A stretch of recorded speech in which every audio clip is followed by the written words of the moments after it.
반갑습니다. 꿈새 하프타임 세 번째 날 오신 여러분들을 환영하고 축복합니다. 오늘 다 같이 기도하고 우리 시작하도록 하겠습니다. 은혜와 사랑의 아버지 하나님, 오늘 꿈새 하프타임 세 번째 날을 허락하심을 감사합니다. 주님께서 우리가 가지고 나오는 기도의 제목들을 응답하여 주시고 또 우리가 부르는 찬양을 하나님께서 영광받아 주시옵소서. 특별히 W팀 하나님을 찬양하고 인도하는데 주님께서 강하게 붙잡아 주시고 젊을 때에 주 앞에 영광 돌리고 주 앞에 봉사하는 모든 것들이 주 앞에 기쁨이 되어지게 하시고 그들에게는 주 앞에 드려지는 것으로 인하여서 하나님의 큰 복 누리는 역사가 나타나도록 인도하여 주시옵소서. 함께하는 시간 내내 주님께서 역사하여 주시기를 원하오며 예수님의 이름으로 기도했습니다.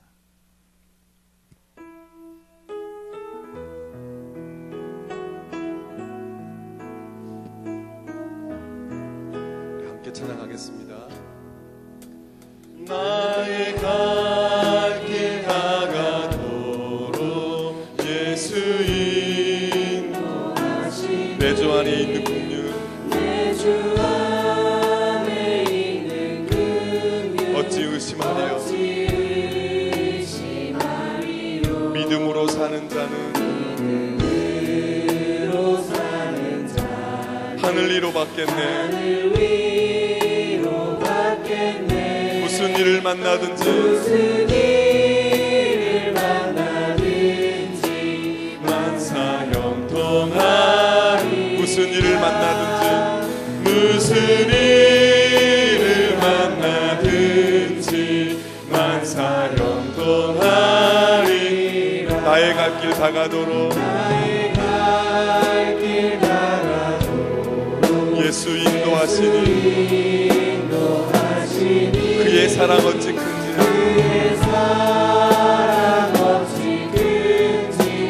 말로 할 수 없고 성령 감화 받은 영혼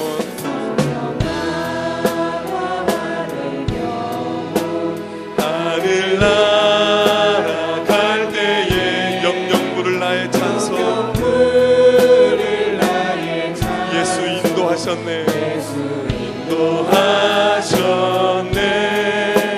영영 부를 나의 찬송 예수 인도하셨네. 나의 영원하신 기여, 나의 영원하신 기여, 생명보다 귀한 나의 갈 길 다가도록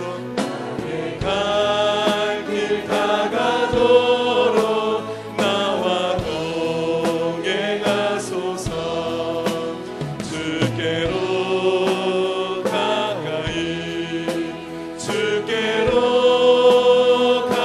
나의 갈 길 다가도록 나의 갈 길 다가도록 나와 동행. 세상 북이 아니함과 세상 북이 아닐하. 모든 명예 버리고 험한 길을 가는 동안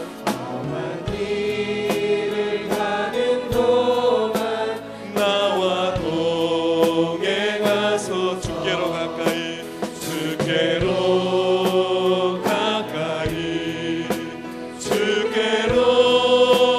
가오. 나의 갈 길 다가도록 예 갈 길 다가도록 나와 동행하소.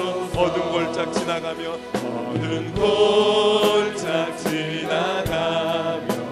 험한 바다 건너서 천국 문에 이르도록 나와 동행하소서.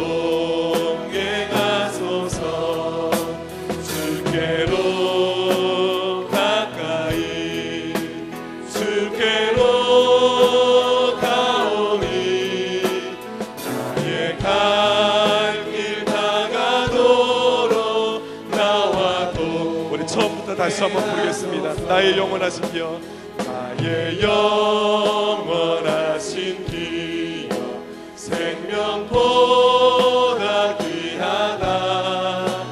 나의 갈 길 다가도록 나와 동행하소서. 아멘. 주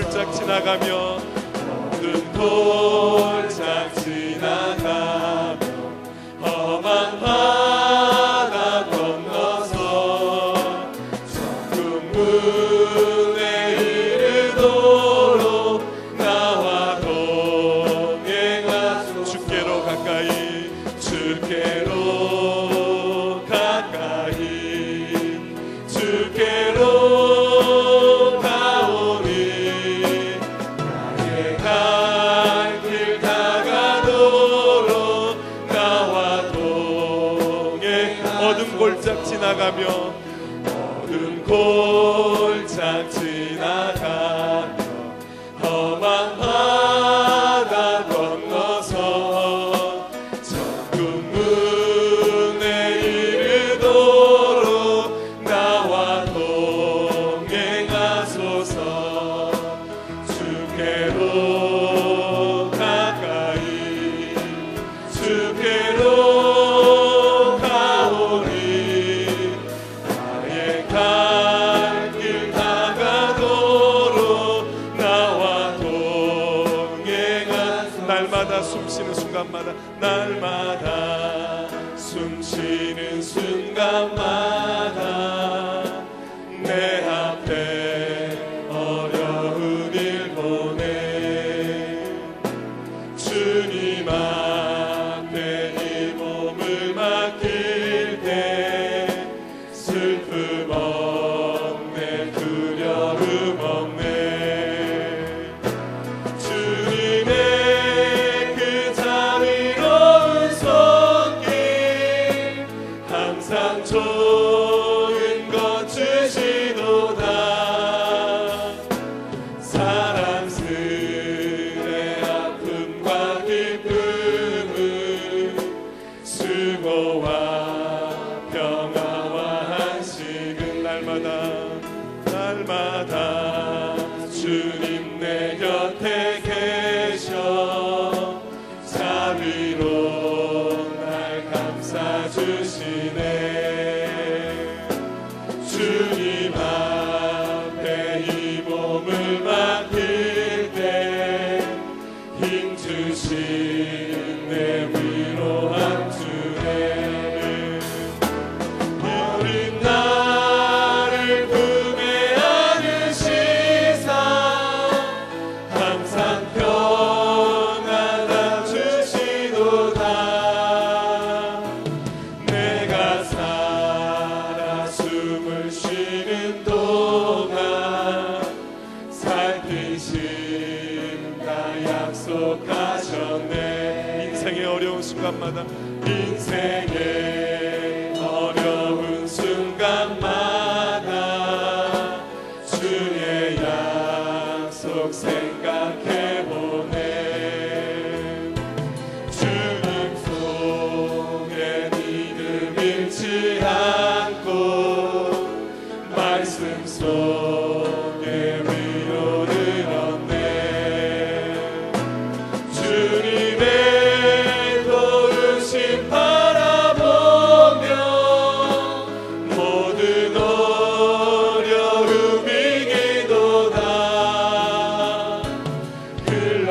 흘러가는 순간순간마다 주님 약속 새겨보. 인생의 어려운 순간마다 인생의 어려운 순간마다 주의 약속 생각해보네. 내 맘속에 믿음 잃지 않고 말씀 속에 위로를 얻네. 주님의 도우심 바라보며 모든 어려움 이기도다. 흘러가는 순간순간마다 주님 약속 새겨봅니다. 셋째 날을 허락하신 우리 주님께 감사드립니다. 우리 함께 함께 오늘 주실 은혜를 기대하며 주님 앞에 기도하며 나가겠습니다. 다 같이 기도하겠습니다. 하나님 아버지, 은혜를 감사합니다. 저희들 가운데 셋째 날을 허락하시고 주님께서 예비하신 그 은혜를 저희들 가운데 허락해 주실 것을 기대하며 나아갑니다. 하나님, 우리의 마음, 간절한 마음을 받으시고 주님이 기뻐하시는 뜻 안에서 온전히 주의 은혜가 이곳에 가득하게 하여 주옵소서. 그래서 우리 공동체가 다시 한번 주님 앞에 결단하고 헌신하는 귀한 시간이 될 수 있도록 주님 도우시고 인도하여 주옵소서. 성령의 은혜를 간구합니다. 주님, 우리 가운데 임재하여 주옵소서. 감사합니다.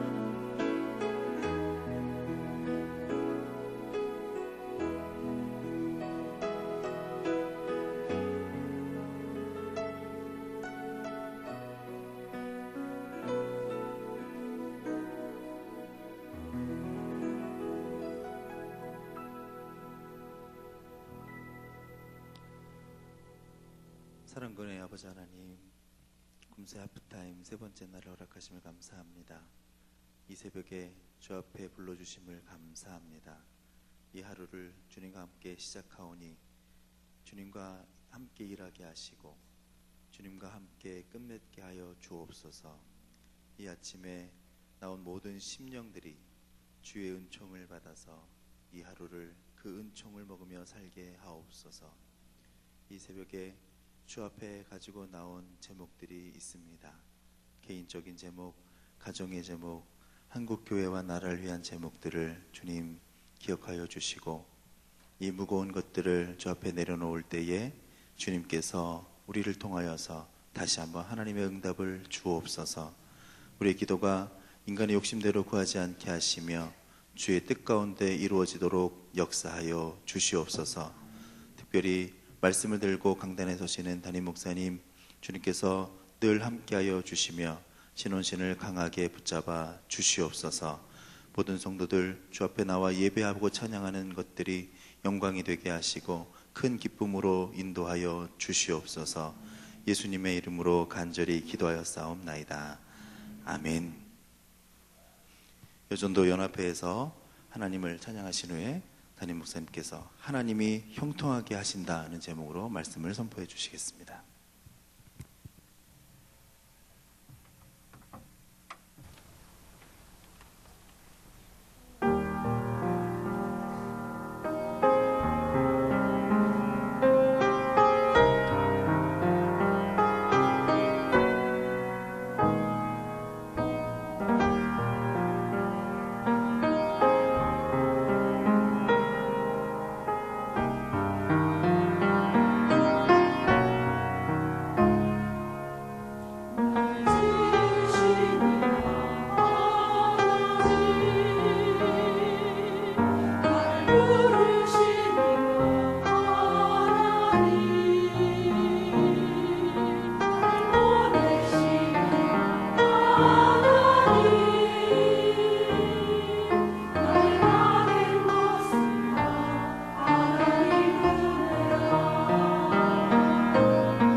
같이 한번 먼저 기도하겠습니다. 하나님 아버지, 은혜를 진심으로 감사합니다. 하나님께서 우리에게 주신 은혜, 사랑, 주를 찬양합니다. 하나님께서 2014년 희년 후반기 첫 주간에 우리를 주님 앞에 새벽에 부르심을 감사합니다. 2014년 후반기 6달을 주의 전능하신 손에 맡깁니다. 하나님, 우리가 걸어온 곳 주의 은혜인데 앞으로 걸어갈 길도 주님의 은혜에 받을 줄 믿습니다. 하나님께서 우리의 인생 끝까지 붙잡고 그리고 축복하심을 믿습니다.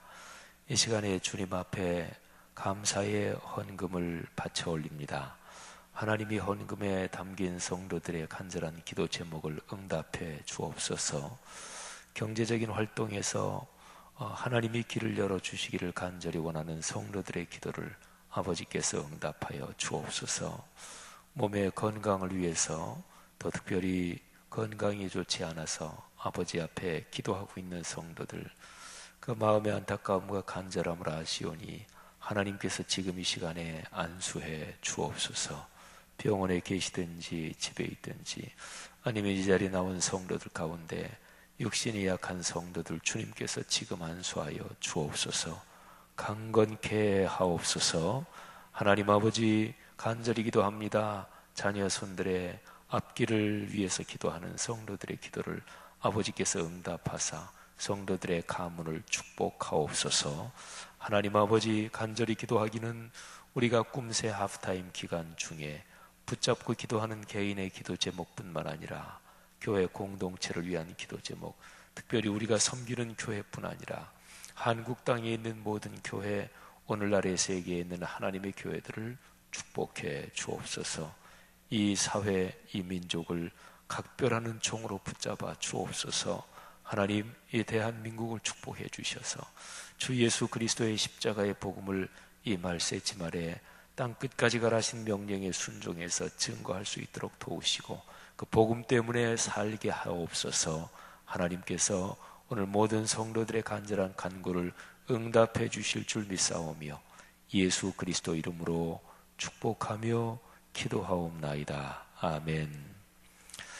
할렐루야. 우리 앞뒤 자분들에게 축복의 인사 한번 하겠습니다. 축복합니다. 잘 오셨습니다. 감사합니다. 네, 건강하시기를 바랍니다. 하나님의 은총이 함께 하실 줄 믿습니다. 잠시 알리는 말씀 드리면 우리 꿈새 때 늘 그랬지만 이번 꿈새 하프타임 때도 개인적으로 3끼 정도 금식하시면서 그러면서 거기에서 절약된 돈을 우리 어려운 분들을 위한 우리 작은 헌금이지만 모여서 또 하나님의 영광을 돌리게 될 것입니다. 그렇게 모두 참여해 주시기를 바라고, 어떤 분이 그래요. 아유, 저는 금식을 전혀 못하는데 어떡하죠? 금식 안 하고 하셔도 됩니다. 금식하시고 같이 우리가 물질을, 작은 물질이지만 그거 바칠 뿐 아니라 기도로 동참한다. 이제 그래서 이제 금식 기도하는 거거든요. 근데 그렇게 자유롭게 해주시기를 바라고요. 그리고 꿈새 하프타임 끝나고 나서 우리 여름 사역이 바로 시작돼요. 꿈새 하프타임 기간 중에 여름 사역을 위해서 각별히 기도 부탁드립니다. 그리고 소천하신 성도님 한 분 계셔서 잠깐 장례상 광고 드리면, 우리 7교구의 윤진철 안수 집사님, 노윤희 권사님, 부친 되시는 윤신덕 집사님께서 어제 심장마비로 하나님의 부르심을 받으셨습니다. 우리 자제분들이 또 따님 윤희 집사님, 최상기 집사님도 우리 교회에 섬기시고, 또 둘째 아드님 윤진욱 집사님, 이수정 집사님도 또 우리 교회에 섬기시죠. 건대병원 장례식장이고요. 그리고 오늘 입관 예배는 2시 반에 출발합니다. 3시에 입관 예배 있고 내일 아침 7시에 발인 예배 있습니다. 하나님의 각별하시는 은총이 함께 하시기를 바랍니다. 자, 하나님의 말씀 봉독하겠습니다. 느헤미야서 2장 9절부터 20절입니다.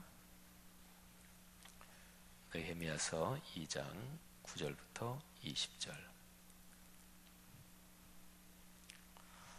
자, 본문이 조금 긴데 우리 천천히 소리를 맞추어서 차분하게 모두 같이 봉독하겠습니다. 자, 2장 9절부터입니다. 시작. 군대 장관과 마병을 보내어 나와 함께 하게 하시기로 내가 강 서쪽에 있는 총독들에게 이르러 왕의 조서를 전하였더니 호론 사람 산발랏과 종이었던 암몬 사람 도비아가 이스라엘 자손을 흥왕하게 하려는 사람이 왔다 함을 듣고 심히 근심하더라. 내가 예루살렘에 이르러 머무른 지 사흘 만에 내 하나님께서 예루살렘을 위해 무엇을 할 것인지 내 마음에 주신 것을 내가 아무에게도 말하지 아니하고 밤에 일어나 몇몇 사람과 함께 나갈새 내가 탄 짐승 외에는 다른 짐승이 없더라. 그 밤에 골짜기 문으로 나가서 용정으로 분문에 이르는 동안에 보니 예루살렘 성벽이 다 무너졌고 성문은 불탔더라. 앞으로 나아가 샘문과 왕의 못에 이르러서는 탄 짐승이 지나갈 곳이 없는지라. 그 밤에 시내를 따라 올라가서 성벽을 살펴본 후에 돌아서 골짜기 문으로 돌아왔으나 방백들은 내가 어디 갔었으며 무엇을 하였는지 알지 못하였고 나도 그 일을 유다 사람들에게나 제사장들에게나 귀족들에게나 방백들에게나 그 외에 일하는 자들에게 알리지 아니하다가 후에 그들에게 이르기를 우리가 당한 곤경은 너희도 보고 있는 바라. 예루살렘이 황폐하고 성문이 불탔으니 자 예루살렘 성을 건축하여 다시 수치를 당하지 말자 하고 또 그들에게 하나님의 선한 손이 나를 도우신 일과 왕이 내게 이른 말씀을 전하였더니 그들의 말이 일어나 건축하자 하고 모두 힘을 내어 이 선한 일을 하려 하매 호론 사람 산발랏과 종이었던 암몬 사람 도비아와 아라비아 사람 게셈이 이 말을 듣고 우리를 업신여기고 우리를 비웃어 이르되 너희가 하는 일이 무엇이냐 너희가 왕을 배반하고자 하느냐 하기로 내가 그들에게 대답하여 이르되 하늘의 하나님이 우리를 형통하게 하시리니 그의 종들인 우리가 일어나 건축하려니와 오직 너희에게는 예루살렘에서 아무 기업도 없고 권리도 없고 기억되는 바도 없다 하였느니라. 아멘. 느헤미야가 받은 그 복이 여러분의 삶에 임하기를 주의 이름으로 축복합니다. 사실은 느헤미야란 그분 자체는요 역사적으로 너무나 탁월한 분이라서 오늘날 그분을 얘기한다면 세계적으로 능력이 뛰어난 어떤 사람을 이렇게 비교해야 맞을 거예요. 그 당시에 바사 제국은 세계 제국이었거든요. 그 제국에서 고위직 관리에 오른 사람이니까 그냥 세상적으로도 봐도 굉장히 난 사람이죠. 그리고 자기의 고국 예루살렘에 총독으로 임명이 된 사람입니다. 총독의 직을 아주 성공적으로 수행한 사람이에요. 근데 느헤미야가 어떻게 일을 했는지 또 어떻게 살았는지 이 느헤미야서를 잘 읽어보면 느헤미야란 그분은 무지무지하게 뛰어난 분이지만 근데 그분이 살았던 삶의 구조 가운데 그분이 신앙인으로서 어떻게 살았는지 또 난 사람 고위직에 있다 그래서 어려움이 없는 것 전혀 아니지요. 어려움은 누구한테나 다 있잖아요. 근데 그 어려움을 어떻게 극복했는지 그거를 잘 알 수 있습니다. 그래서 느헤미야 이분이 받은 축복을 받읍시다 하고 드리는 말씀이 바로 한 사람의 신앙인으로서 느헤미야가 자기가 살아가는 인생길에서 자기 앞에 놓인 과제를 어떻게 잘 해결하고 그리고 감당했는지 그리고 과제를 감당하면서 그 앞에 놓인 어려움들, 반대자들, 대적자들 거기에 대해서 어떻게 대처했는지 그거 축복을 받자고 하는 말이에요. 이번에 꿈새 기간 중에 우리가 느헤미야서를 계속 나가요. 집에 썼던 느헤미야서를 계속 쭉 한번 꼼꼼하게 잘 읽으시면 더 큰 은혜가 될 것입니다. 안달하지 않고 사는 사람이 정도 차이가 있겠지만 누가 있겠어요?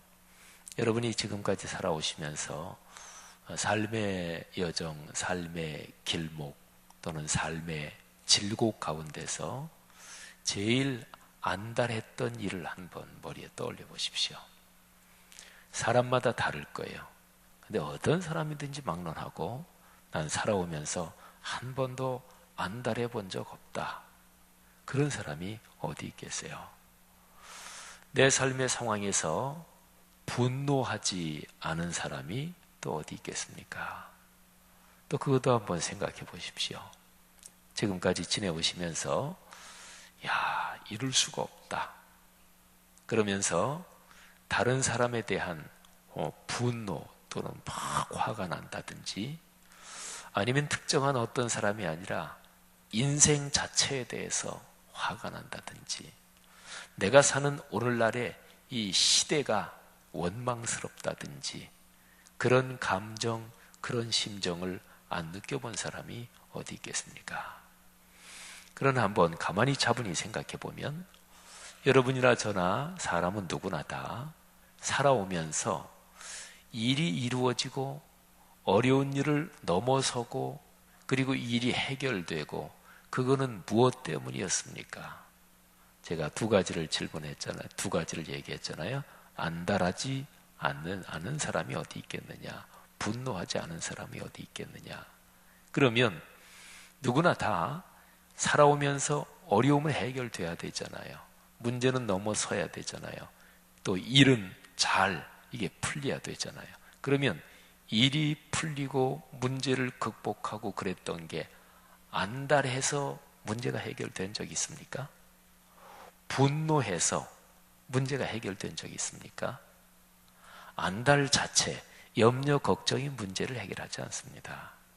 분노한 것 때문에 문제가 해결된 거 아마 거의 없을 거예요. 누구나 다. 분노해서 문제가 해결된 것처럼 보이지요. 근데 거의 대부분은 분노하고 화를 내고 신경질 내는 거는 그런 문제를 더 꼬이게 만들지요. 조금만 길게 보면, 조금만 길게 따져보면 분명히 자기한테 마이너스입니다. 그러니까 사람은 살아오면서 또는 사람으로 존재하면서 자기의 심정으로 제일 쉽게 나오는 거 또는 제일 쉽게 자기의 마음속에서 일어나는 게 안달하는 거 그리고 분노하는 거예요.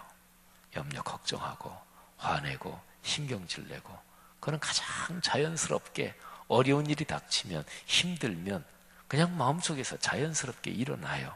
그리고 자연스럽게 그냥 겉으로 드러나고 근데 가만히 생각해 보면 그것 때문에 문제가 해결된 건 아니란 말이죠. 그 문제가 해결된 건 무엇일까요? 한번 이렇게 생각해 보면 적절할지 모르겠어요. 대개 셋 중에 하나일 것입니다. 살아오시면서 어려운 문제가 있었는데 해결이 됐다. 또 어떤 일을 하는데 그 일을 어쨌든 해냈다. 그거는 대개는 세 가지 중 하나일 것입니다. 첫째는 어려운데도 불구하고 내가 절망하거나 낭망하지 않고 아주 열심히 그리고 참 걱정되고 두려운데도 그래도 정신을 차리고 그리고 마음을 가다듬고 그리고 차분하게 어쨌든 열심히 노력했다. 되게 이제 그런 것 때문에 일이 이루어지겠죠. 그 다음에 또 하나는 여러분이나 저나 신앙인이니까 하나님이 도우셨다. 하나님이 함께 하셨다. 명백하게 하나님이 도우시고 함께 하셨다. 그런 손길을 느끼고 또 체험하고 그런 일들이 아마 우리 신앙인들한테는 누구나 다 있을 거예요. 자, 두 가지. 그 다음에 또 하나가 있다면 아마 꽤 많은 경우 이런 생각 가지는 분들이 있을 거예요. 어떻게 시간이 지나다 보니까 해결됐다. 시간이 지나다 보니까. 그 일을 어떻게 할까 안달하기도 하고 분노하기도 하고 신경질을 부리기도 했는데 그리고 마땅히 뾰족한 해결 방법도 없었어요. 뭐 누구한테 도움 받은 것도 없고, 그리스도인이지만 하나님 앞에 송구스럽지만 어려운 일을 앞에 놓고 힘든 일, 그리고 참 복잡하게 꼬인 일을 놓고 마땅히 기도해야 되는데 사실은 기도 훈련도 안 돼서 기도하지도 못했고, 또는 너무나 상황이 그렇게 되니까 기도도 안 나오고 괜히 안다라고 누구 좀 힘을 빌려볼까 이리 뛰고 저리 뛰었지 사실은 기도도 솔직히 못했는데, 근데 그냥 일이 이렇게 진행되는 가운데 보니까 뭐 좀 힘들기도 했지만 어쨌든 견디었고, 어쨌든 넘었고, 어쨌든 풀렸고, 그리고 그냥 어쨌든 걱정스러운 거 지나갔어요. 썩 일이 잘 풀린 것도 있고 또 그러지 못한 경우도 있지만 어쨌든 그만하게 그냥 지나갔고, 그냥 넘어갔고, 안달도 분노도 그냥 사그러들었고 그랬어요. 여러분, 그런 일 많잖아요, 그죠? 가만히 살아오시면서 보면 그런 일이 많을 거예요. 근데 요 세 번째, 그러니까 첫 번째 일이 해결된 거는 자기가 열심히 노력해서 정신 차리고, 호랑이한테 잡혀가도 정신만 차리면 산다 그랬잖아요. 그 다음에 두 번째는 하나님이 도우셨다. 나도 열심히 기도했고 그래서 하나님이 도우신 손길을 체험했다. 이게 일이 해결된 두 번째 능력. 근데 세 번째는 이것도 아니고 저것도 아니고 그냥 시간이 지나다 보니까 해결됐다. 우리말로 하면 시간이 약이다 하는 그런 식으로 말이죠. 그런데요, 가만히 보세요. 우리는 그리스도인이니까 성경적으로 말을 한다면, 성경적으로 해석한다면 이 세 번째 경우 그냥 어찌하다 보니까 시간이 지나다 보니까 해결됐다. 근데 그게 하나님께서 우리를 도우신 은혜예요. 그것도 하나님이 도우신 거예요. 자녀들로 얘기하면 아유, 우리 엄마 아빠는 나 좋아하지 않아, 나 사랑하지 않아. 자녀들은 얼마든지 그렇게 생각할 수 있죠. 근데 부모된 입장에서 생각하면 육신의 부모 누구나 다 내가 완벽한 부모다, 인격적으로 경제적으로 뭐 여러 가지 면에서 완벽하다 이럴 부모가 어디 있겠어요. 그런데 자녀에 대한 사랑도 비록 완벽하진 못하지만 어느 부모나 막론하고 내 아들 딸을 사랑한다 그러지 않을 사람이 어디 있겠어요.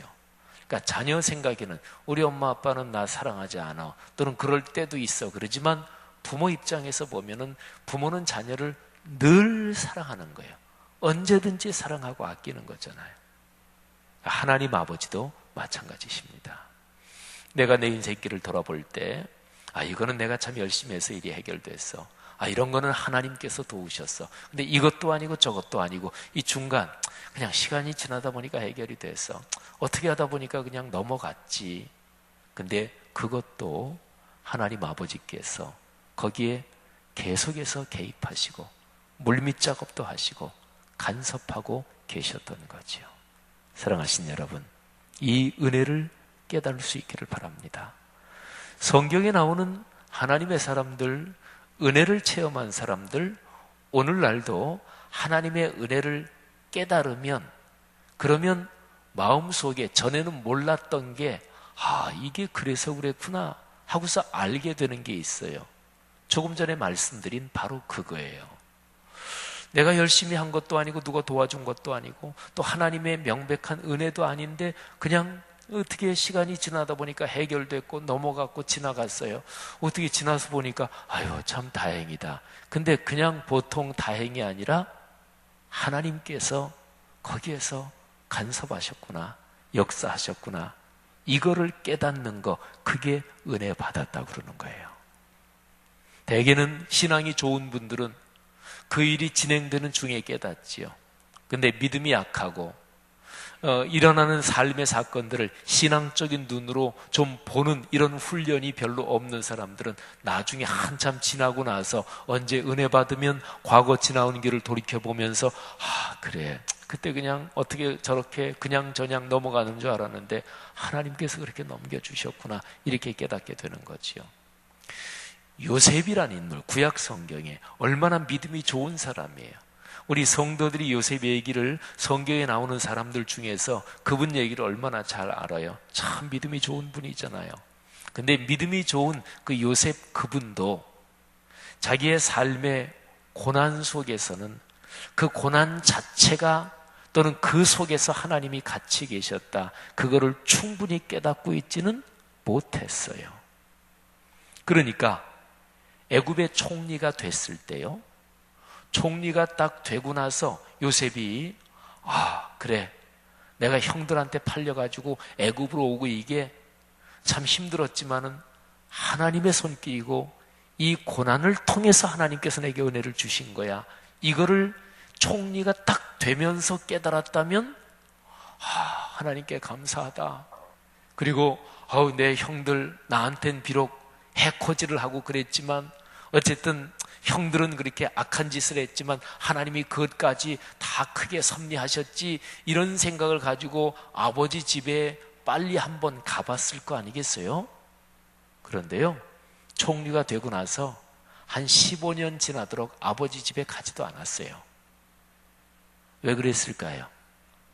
요셉도 그렇게 신앙이 좋았던 분도 자기 삶의 고난 가운데는 하나님이 그때 같이 하시고, 물론 하나님이 같이 하신다는 사실은 그거는 요셉이 늘 체험하고 있었을 거예요. 근데 자기가 당한 그 일에 하나님의 섭리가 숨어 있었다, 그 자체는 깨닫지 못하고 있었어요. 나중에 형들을 만날 즈음에는 중간에 어느 때인진 모르지만은 그거를 깨달았지요. 그래서 형들한테 얘기해요. 형들이 나를 애굽에 파셨지요. 그거 잘한 일이라고는 요셉은 얘기하지 않았어요. 형들이 잘못하셨지요. 형님들이 그 죄악입니다. 말하자면 그런 뜻이에요. 형님들이 나를 애굽에 팔았습니다. 그러나 하나님은 내 삶의 고난, 내 삶의 어려움, 그것까지도 전부 다 큰 틀에서 섭리하셔서, 그래서 생명을, 우리 하나님이 선택하신 백성의 가문의 생명을 구원하려고 나를 애굽으로 파송하셨습니다. 사랑하신 여러분, 하나님께서 우리의 삶을 형통하게 하신다는 사실을 굳게 믿으시기를 주의 이름으로 축원합니다. 사람이 짐승과 동물들과 다른 점이 있어요. 사람은 학습하는 존재입니다. 사람은 배우는 존재입니다. 그러니까 사람이 물건 같은 거를 만들어내잖아요. 도구를 사용하잖아요. 제가 들고 있는 이 마이크를, 이 세상에 사람 외에 어떤 피조물, 어떤 짐승들, 그런 짐승들이 이런 마이크를 만들어낼 수 있을까요? 짐승들이 서로 부르면서 멀리 있으니까 이게 잘 전달이 안 된다 하고 어떻게 하면 소리를 더 멀리까지 가게 할 수 있을까, 그 생각을 하고, 그래서 도구를 발전시키고 혹은 종이를 말아가지고 이렇게 크게 하고 이러면서 점점 해서 이 마이크를 만드는 데까지 올 수 있을까요? 사람이나 짐승이나 하나님이 만드셔서, 그래서 쭉 몇천 년, 몇만 년 이 역사 속을 걸어온 시간은 똑같아요. 근데 고릴라나 침팬지나 그 몇천 년, 몇만 년 전이나 지금이나 꾀꾀거리면서 동료들 부르는 거는 방법이 똑같아요. 근데 사람만 틀려요. 먹는 거를 조금 더 맛있게 요리해서 먹을 수 있을까요? 조금 더 테이블 세팅을 무드 있게, 분위기 있게 해서 먹을 수 있을까요? 그런데 사자나 호랑이나 또는 어떤 짐승들도 5,000년 전이나 3,000년 전이나 지금이나 다 똑같아요. 맹수들은 짐승을 잡으면 목줄을 잡고 끊어가지고, 그리고 물어 뜯어가지고 내장부터 먹고, 먹는 방식이 5,000년 전이나 2,000년 전이나 지금이나 똑같다고요. 사람은 달라요. 어떨 때는 이렇게 세팅했다가 이렇게 하는 게 더 무드가 있다. 음식도 계속 발전하고 또는 계속 변해. 그게 문화예요. 그러니까 사람은 생각하면서 학습하는 존재예요. 그런데 사랑하시는 여러분, 영적인 면에서, 하나님과 연관된 신앙적인 면에서 배우지 못하는 사람들이 있어요. 아니, 그런 사람들이 있다 그런 게 아니라 영적인 면에서 학습하고 배우는데 어쩌면 우리 사람들은 참 너나 할 거 없이 미련한지 몰라요. 그거는 죄성 때문에 그런데요. 사랑하신 여러분, 아까 말씀드린 대로 살아온 날 가만히 생각해 보시면 안달해서 된 거 없다. 분노하고 신경질 부려서 된 거 없다. 우리가 일이 되고 어려움을 극복했던 모든 것은 그래도 내가 정신 차리고 차분하게 노력해야지. 그래서 되는 거고 하나님의 도움으로 되는 거고, 그 다음에 세 번째, 이것도 저것도 아니고 세월이 약이었다, 시간이 약이었다, 어떻게 보니까 됐다, 요행이었다, 그래도 천만다행이었다. 그런데 그런 것도 하나님께서 역사하신 거예요. 돌아보면 그래요. 성도 여러분, 생각해보면 그리스도인이면 누구나 다 인정할 수 있는 그거를 배우자는 얘기예요. 그리고 명확하게 기억하자는 거예요. 학습된 거하고 학습되지 않은 거하고 어떻게 다른 줄 아십니까? 전문가가 뭐게요? 전문가는 그 방면에서 학습된 사람을 전문가라 그래요. 그래서 어떤 상황이 닥치면 그거 이렇게 하면 돼 하고서 딱 매뉴얼에 따라서, 지침에 따라서, 딱 기본적인 몇 가지 원칙에 따라서 처리할 수 있는 사람, 그 사람을 가리켜서 전문가라고 그래요. 컴퓨터가 뭐가 망가졌어요? 그러면 저 같은 경우는 컴퓨터에서 그렇게 잘 알지 못하니까 프로그램이 잘 안 돌아간다든지 그러면 기껏 하는 게 한 번 껐다가 켜는 거예요. 그냥 그 정도예요.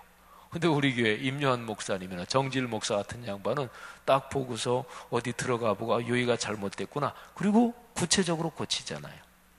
그러니까 그분들은 컴퓨터에 대해서 학습된 사람들이에요. 훨씬 컴퓨터를 잘 다루지요. 망가져도 긴장하지 않지요. 우리는 껐다 킨다. 그리고 괜히 그냥 여기저기 만져보고 코드가 아직 잘못 꽂혀있나 하고 코드 이렇게 꽂아보고 더 눌러보고 뭐 이러고, 그러고서 안 되면 그러면 할 수 없지요. 사람 불러야죠. 사람 불러야지요. 여러분, 학습되면 편해요. 학습되면 행복해요. 학습되면 삶의 길이 훤히 열려요. 학습하십시다. 이미 아는 거예요. 모르는 게 아니에요. 사랑하신 여러분, 한마디로 요약하면 하나님께서 우리를 도우십니다. 하나님께서 여러분을 축복하십니다. 믿으시기를 바랍니다. 이 사실을 꼭 쥐고 가십시다. 오늘 여기 성경 말씀에 보면 느헤미야가 드디어 예루살렘에 도착했습니다. 느헤미야는 하나님께 기도해서 응답을 받았지요. 근데 하나님께 기도해서 응답받은 것은 현실 생활에서 작동해요. 아닥사스다, 그 당시 세계 제국의 대왕한테 얼마나 총애를 받았는지 몰라요. 현실적으로 거대한 제국이 다스리고 있는 세계에서 그 대왕한테 총애를 받지 못하면 어떻게 이런 일이 가능하겠어요? 그런데 그 왕, 황제를 움직이는 분이 계신데 그분이 만왕의 왕 하나님이시란 말이에요. 그래서 하나님께 기도했어요. 하나님, 아닥사스다 왕의 마음을 움직여 주옵소서. 황후의 마음을 움직여 주옵소서. 왕에게 은혜를 입게 하옵소서. 근데 그 기도가 응답됐어요. 그래서 왕이 느헤미야의 요청을 다 들어주고, 그리고 9절에 보니까 군대 장관, 그리고 마병, 기병까지 보내서 저 바사의 수도에서 예루살렘까지 몇 달 걸리거든요. 그래서 거기까지 쭉 무사히 왔어요. 자, 그런데요, 와가지고요, 강 서쪽에 있는 총독들에게 왕의 조소를 전하고 또 도착해서 살림 감독에게도 왕의 조서를 전했을 거예요. 왕이 예루살렘 성벽 다시 쌓고 하는데 제목을 주라고 명령하신 조서 여기 있습니다 하고 다 줬어요. 근데 보세요, 10절 말씀에 보니까 이제 느헤미야서를 읽으면서 계속해서 느헤미야 제일 끝에까지 우리가 꼭 기억해야 될 이름이 있습니다. 10절에 보니까 산발랏 그리고 도비야. 자, 이 두 사람이 계속해서 지속적으로 느헤미야를 공격했던, 아주 성경에 딱 이름이 박아 나오는 사람이에요. 느헤미야를 공격했다 이렇게 표현했는데 더 근본적으로 보면 하나님의 일을 대적하고 방해했던 사람, 도비야, 산발랏. 그리고 19절에 보면 게셈이라는 사람이 나와요. 아라비아 사람 게셈. 이 중에서 그 산발랏이라는 사람은 아마 그 근처 지역 어디에 그 사람도 한 지역을 다스리는 관리 정도, 아마 총독 정도였을지도 혹시도 모르겠어요. 그래서 그 정도 되는 사람이었고, 그리고 도비아는 이 산발랏 이쪽에 수하에 있는 사람 정도, 아니면 직접 수하는 아니지만 도비아도 그 근처 어디 사는데 이 산발랏이 훨씬 지위가 높고 하니까 여기 이렇게 찰싹 붙어 있는 사람, 아마 이 정도 되는 사람이에요. 산발랏, 도비아. 그 다음에 19절에 나오는 아라비아 사람 게셈, 이것도 그 지역 아라비아 쪽 그쪽 출신이든지 아니면 그쪽 지역에서 서로가 이해관계 때문에 쫙 줄이 엮여 있던 그런 사람이었을 것입니다. 10절에 보니까 이스라엘 자손을 흥왕하게 하려는 사람이 왔다 함을 듣고 그들이 근심했어요. 심히 근심했어요. 왜 근심했을까요? 만일에 느헤미야가 바사 제국의 아닥사스다 황제의 임명을 받아온 총독이 아니라면 근심하지 않았을 거예요. 그냥 바로 공격하든지 제거했든지 그랬지.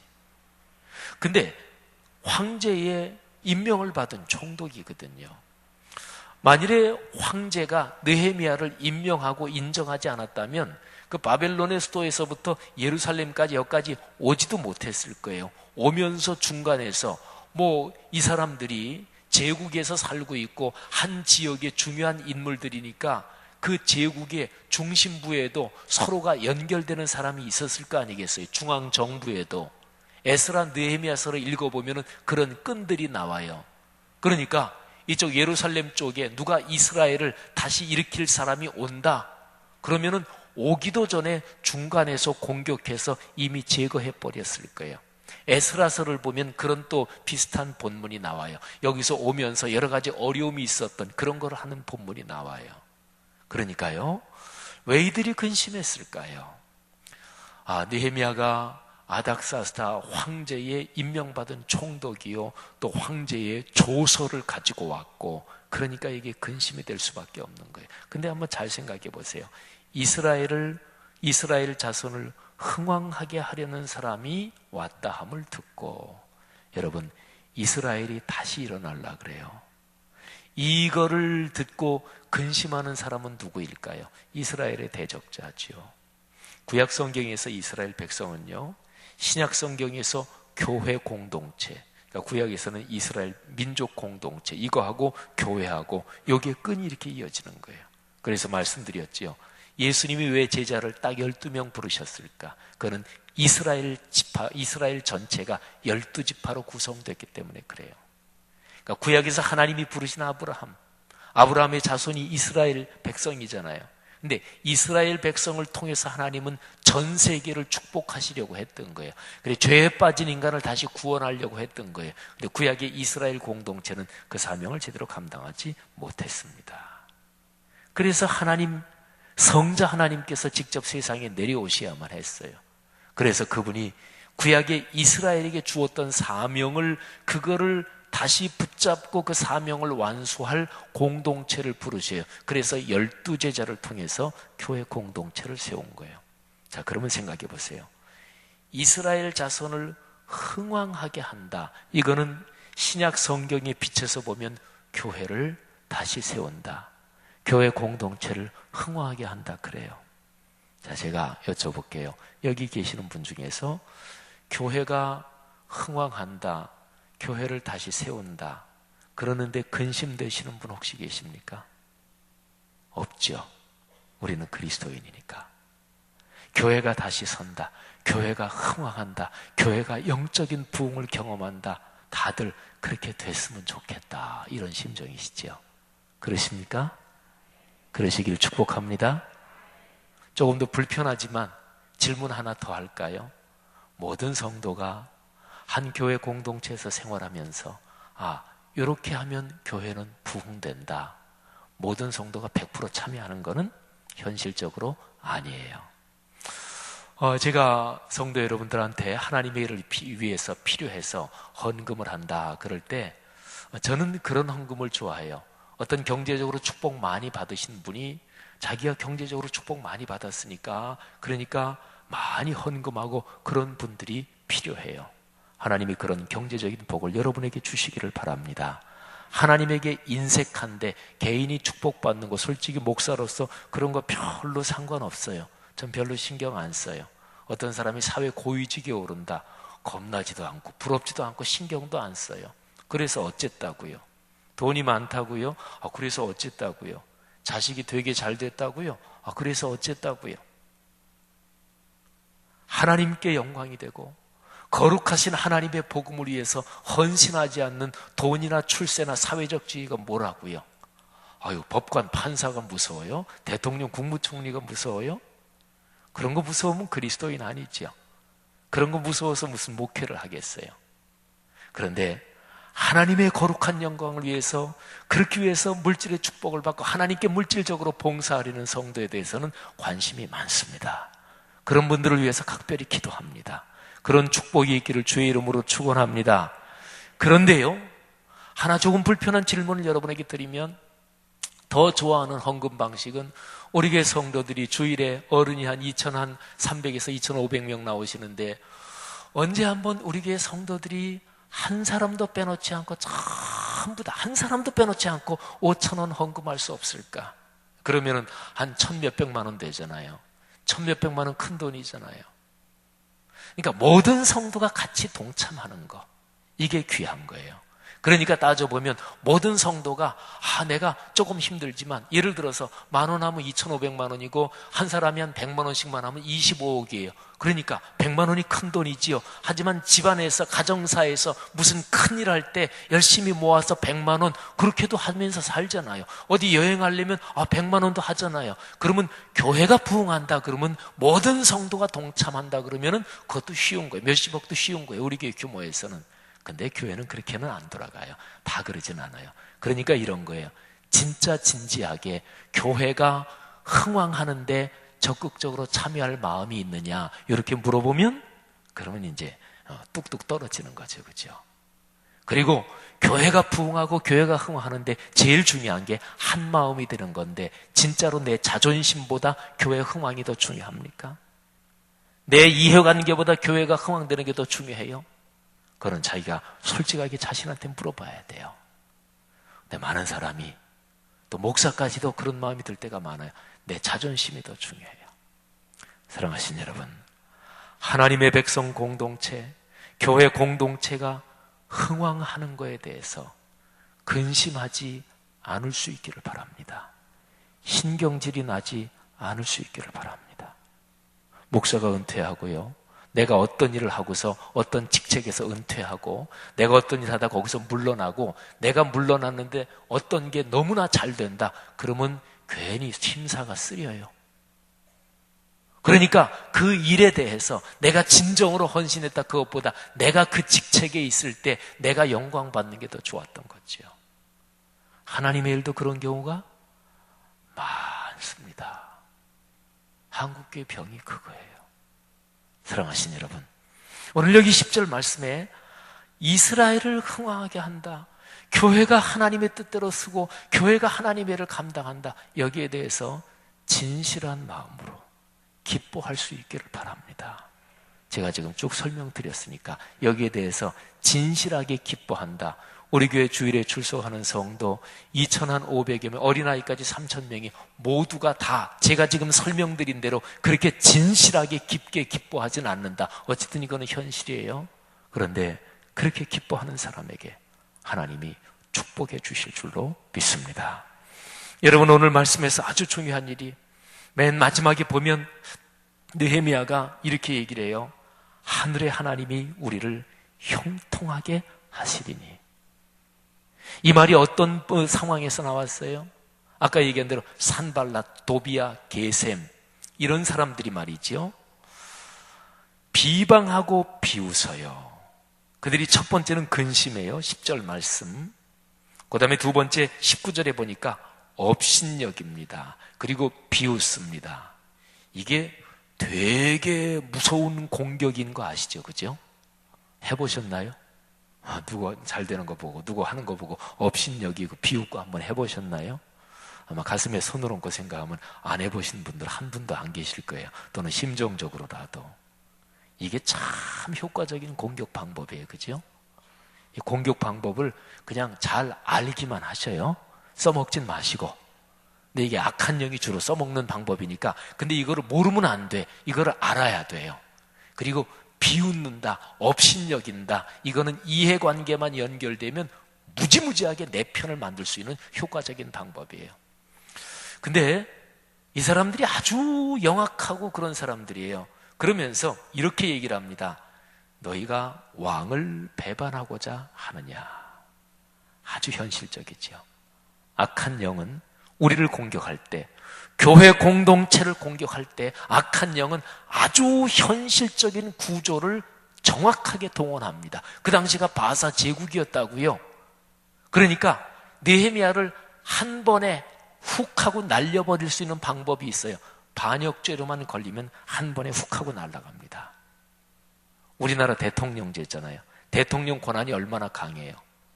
어떻게 보면 민주주의가 발전하려면 우리나라는 아직 멀었다 이런 생각이 들어요. 아니 장관들 다 사회적으로 출중한 사람들이고 정치인들, 국회의원들이 얼마나 대단히 뛰어난 사람들이에요. 우리가 욕을 많이 하지만 그분들이 사실은 사회적으로 얼마나 많이 배우고, 옛날 국회의원들은 이단 옆차기하고 어깨들이고 주먹들이 많았지만 그거는 해방 이후의 일이고, 요즘은 국회의원들 다 유학 갔다 와서 외국에, 미국의 조지 워싱턴 대에서 정치학 박사학위 받고 유수한 사람들입니다. 우리보다 대부분이 다 탁월한 사람들이에요. 근데 그렇게 대단한 사람들이 대통령이 한마디 하면 꼼짝 못해. 전혀 안 하다가 대통령이 무슨 얘기 국무회에서 한마디 하면 쫙 일사불란하게 움직여. 아니 자존심이 상하지도 않나? 근데 그게 현실이에요. 뭐 여러분이나 저는 안 그래요? 사업이나 직장 현장에서 다 마찬가지죠. 내 이해관계가 걸리는 문제. 그런데 보세요. 사탄이 그렇게 역사해요. 이해관계가 걸린 거를 정확하게 짚고 너 반역죄 저지르는 거지. 이렇게 해서 이게 중앙정부에 이렇게 저렇게 들어가면, 그것만 되면 이건 한 방에 날아갈 수 있는 거예요. 자, 그런 상황에서 느헤미야는 어떻게 대처했을까요? 빨리 아닥사스다 왕 그쪽으로 전가를 넣어서, 지금 이런 얘기가 혹시나 들릴지도 모르는데 이거는 모함입니다. 그렇지 않습니다. 또 왕에게 예루살렘에 도착했으니까 이쪽에 중요한 특산물이라도 각별하게 마련해서 빨리 중앙정부 왕한테 진상을 하고 그래야 될 거 아니겠어요? 근데 느헤미야가 이렇게 선포합니다. 하늘의 하나님이 우리를 형통하게 하신다. 사랑하신 여러분, 신앙인으로 살아간다는 것은 종종 내 이해관계에 아주 밀접하게 연관된 그 일에서 오로지 하나님만을 바라보고 결단하는 것을 뜻해요. 그러니까 저는 목사니까, 저는 교회에서 목사 세계, 이게 저한테 실제적인 생활의 이해관계에 제일 적합하게 얽힌 일이에요. 여러분은 어때요? 성도에 따라 틀리지만 교회 공동체, 교회 생활은 아니잖아요.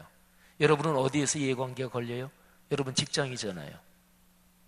그런데 교회에서는 막 신앙적으로 막 이게 성경적으로 맞다 그러면서 직장에서도 그래요. 사업 현장에서도 그래요. 자기 이해관계에 제일 아주 밀접하게 얽힌 일에. 사랑하신 여러분, 오늘 여기 말씀에서 느헤미야의 이 신앙 한 가지만 붙들으면 하나님이 느헤미야를 왜 축복하셨는지 그거를 알 수 있는 거예요. 누가 일을 이루셔요? 하나님이. 누가 형통하게 하셔요? 하나님이. 누가 내 인생을 끝까지 나와 같이 가셔요? 하나님이. 나를 도와주고 나를 봐주는, 사회적으로 나를 계속해서 끈이 연결된 그 사람이 내 인생 끝까지 같이 가줘요. 그 사람이 내 인생 진짜 어려울 때 내 아버지 어머니처럼 나를 돌봐준다고요? 그런 사람 없어요. 그런 사람 없어요. 우리말 속담에 있잖아요. 무슨 도끼에 발등 찍혀요? 믿는 도끼에 발등 찍혀요. 내가 그 도끼를 처음 사용한다 그러면 조심하기 때문에 사고 안 나요. 근데 내가 늘 쓰던 도끼, 아주 익숙한 도끼, 그게 믿는 도끼잖아요. 거기에 발등 찍히는 거예요. 사랑하신 여러분, 하나님이 우리 인생 끝까지 같이 가시는 거예요. 하나님이 형통하게 하셔요. 내 인생사의 이해관계가 걸린 일에서 하나님을 의지하고, 그래서 하나님이 나를 도우시는 그런 축복을 맛볼 수 있기를 주님의 이름으로 축원합니다. 자, 우리 찬송을 한 장 부르고 기도하고 오늘 집회를 마치는데요. 384장 나의 갈 길 다가도록 예수 인도하시니 우리 1절만 한번 부르면서 들은 말씀 기억하십시다. 384장입니다. 가사를 고백하면서 부르십시다. 내 인생 끝까지 주님께서 같이 가시고 도우심을 믿습니다. 주님께서 나를 형통하게 하심을 제가 믿습니다.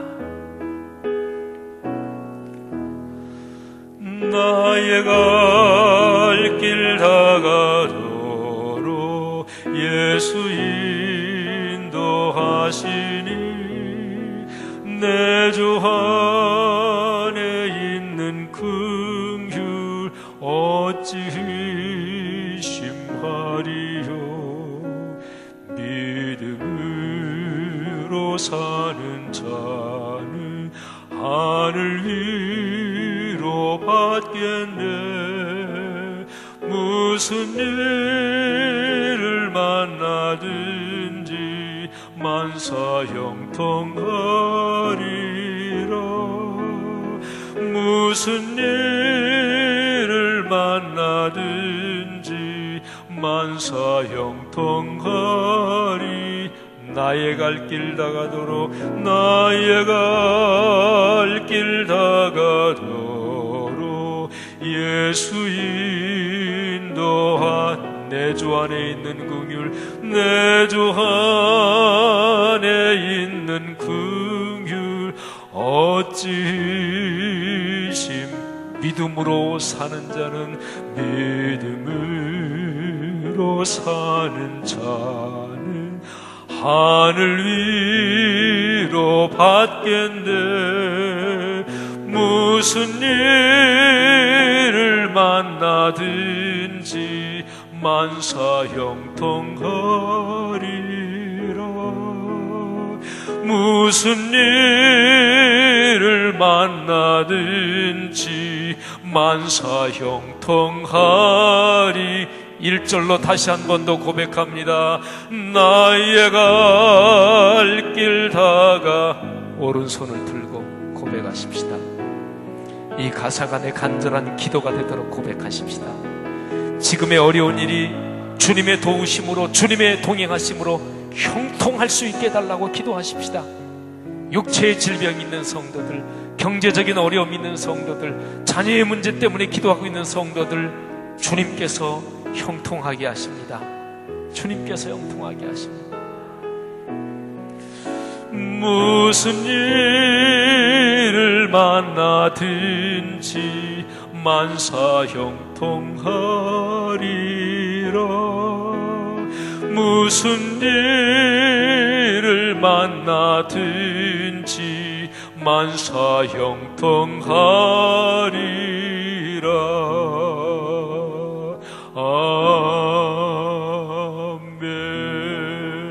아멘. 다 같이 통성으로 기도하다가 자유롭게 돌아가시겠습니다.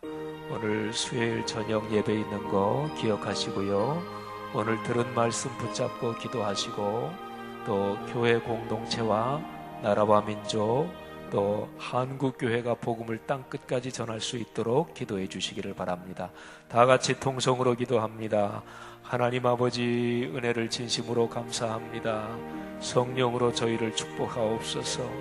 아버지 하나님, 무슨 일을 만나든지 만사 형통할 줄로 믿습니다. 주님께서 같이 계시니 형통할 줄로 믿습니다. 주님께서 우리를 도와주시니 형통할 줄로 믿습니다. 하나님, 성도들의 구체적인 삶의 현장을 하나님께서 복을 주시고 축복해 주시기를 원합니다. 하나님 아버지, 쉽지 않은 삶의 상황 가운데서 아버지 앞에 간구하며 기도하는 성도들의 기도를 주님 응답하여 주시기를 원합니다. 아버지, 응답하여 주시기를 원합니다. 사랑이 많으신 하나님 아버지, 축복하여 주실 줄 믿습니다. 느헤미야가 삶에 쉽지 않은 상황 가운데서, 하나님 그 쉽지 않은 여러 가지 여건 가운데서 하나님께 기도하고 하나님을 절대적인 기준으로 삼았고, 그리고 하나님의 도우심으로 형통했던 것처럼 하나님 주여 주여 성도들의 삶을 그렇게 축복해 주옵소서. 그리스도인의 삶을 그렇게 축복하여 주옵소서. 아버지, 이끌어 주시기를 간절히 원합니다. 사랑이 많으신 아버지 하나님, 성령으로 함께하여 주옵소서. 주님이여 붙잡아 주시기를 간절히 기도합니다. 아버지, 역사하시기를 원합니다. 오 거룩하신 하나님 아버지, 하나님의 교회가 부흥케 하옵소서. 하나님 그리스도의 몸된 교회가 흥왕케 하옵소서. 하나님 아버지, 예수 그리스도의 복음을 들고 사명을 감당할 교회가 흥왕하게 하시고 왕성하게 하시고 부흥케 하옵소서. 이 일을 진심으로 기뻐하는 성도들 하나님 아버지 많이 일어나게 도와주시옵소서. 아버지 하나님, 이끌어 주시기를 원합니다. 아버지 하나님, 역사해 주시기를 원합니다. 주여 붙잡아 주시기를 간절히 바랍니다. 아버지, 은혜 주시옵소서. 사랑이 많으신 아버지 하나님, 성령으로 붙잡아 주시기를 간절히 기도합니다. 오 주여 역사하시기를 원합니다. 주님, 우리를 통해서 역사하여 주시옵소서. 오 사랑 많으신 아버지 하나님, 성도들의 각자의 기도 제목을 주님께서 아시오니 우리 성도들의 마음을 이 시간에 어루만져 주시고 이 시간에 한 사람 한 사람 안수해 주시기를 원합니다. 병자를 안수해 주시사 고침받게 하시되 지금 낫게 하여 주옵소서. 병실에 있는 성도에게 지금 안수하여 주옵소서. 가정에 누워있는 성도들에게 지금 안수하여 주옵소서. 여기 나온 성도들에게 지금 주님께서 머리끝부터 발끝까지 성령의 능력을 주옵소서. 하나님 아버지, 성도들의 경제력을 강하게 하시기를 원합니다. 가게, 직장, 공장, 사업이 잘되게 하옵소서. 오 주여 경제적으로 넉넉하게 하옵소서. 그 경제력을 가지고 가정이 행복하게 하시고 하나님의 거룩한 영광을 위해 헌신도 하게 하시고 어려운 사람들 넉넉하게 도우면서 주 예수 그리스도의 빛을 드러내게 하옵소서. 주여 믿습니다. 하나님의 교회 공동체를 위해서, 나라와 민족을 위해서 붙잡고 기도하는 성도들의 기도를 하나님이여 응답해 주시기를 주님 간절히 원합니다. 아버지 하나님이여 축복하옵소서. 성령으로 붙잡아 주옵소서. 오 주여 예수.